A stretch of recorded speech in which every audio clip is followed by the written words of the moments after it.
It's me advocate JK from supreme court. Police ഒരു വ്യക്തിക്കെതിരെ കള്ളപ്പരാതി charge ചെയ്യുകയാണ്. ഇത് ഒരു പക്ഷേ ഏതെങ്കിലും രാഷ്ട്രീയക്കാരുടെ സ്വാധീനം കൊണ്ടോ അല്ലെങ്കിൽ പണത്തിൻ്റെ സ്വാധീനം കൊണ്ടോ അല്ലെങ്കിൽ പോലീസിൻ്റെ വാശി എന്തെങ്കിലുമൊക്കെ തിരിച്ച് ചൂടാവുകയാണെങ്കിൽ അനർഹമായിട്ട് അവരെ ജാമ്യം കിട്ടാത്ത വകുപ്പുകളൊക്കെ ചേർത്തുകൊണ്ട് നിങ്ങളെ അറസ്റ്റ് ചെയ്ത് നിങ്ങളത് ആ വാർത്ത പത്രങ്ങളിലും മീഡിയാസിലും നിങ്ങളുടെ കുടുംബത്തിലും നിങ്ങളുടെ നാട്ടിലൊക്കെ ഇത് എഫക്റ്റ് ചെയ്തിട്ടുണ്ടെങ്കിൽ നിങ്ങൾക്ക് ഉണ്ടായ ഡാമേജസിനെതിരെ നിങ്ങൾക്ക് കോടതിയിൽ നിങ്ങളൊരു വക്കീലിനെ വെച്ചുകൊണ്ട് ഈ കേസ് അങ്ങ് നടത്തി കോടതി നിങ്ങളെ വെറുതെ വിടുക അക്യൂട്ട് ചെയ്ത് കഴിഞ്ഞാൽ പോലീസിനെതിരെ നിങ്ങൾക്ക് നിങ്ങളുടെ മുനിസിപ്പൽ കോടതിയിൽ മലീഷ്യസ് പ്രോസിക്യൂഷൻ പ്രകാരം നിങ്ങൾക്കുണ്ടായ ഡാമേജിനെതിരെ നിങ്ങൾക്ക് കേസ് ഫയൽ ചെയ്യാവുന്നതാണ്.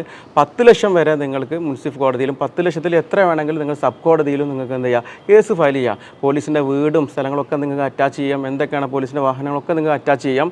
മാത്രമല്ല പോലീസിന് പ്രോപ്പർട്ടി ഒന്നും ഇല്ലെങ്കിൽ പോലീസിന് ഗവൺമെൻറ് നൽകുന്ന സാലറി അത് മാസം കിട്ടാവുന്ന സാലറി വരെ നിങ്ങൾക്ക് എന്ത് ചെയ്യാം അത് നിങ്ങൾ നഷ്ടപരിഹാരത്തിന് കേസ് ഫയൽ ചെയ്തുകൊണ്ട് അത് വാങ്ങിച്ചെടുക്കാവുന്നതാണ്.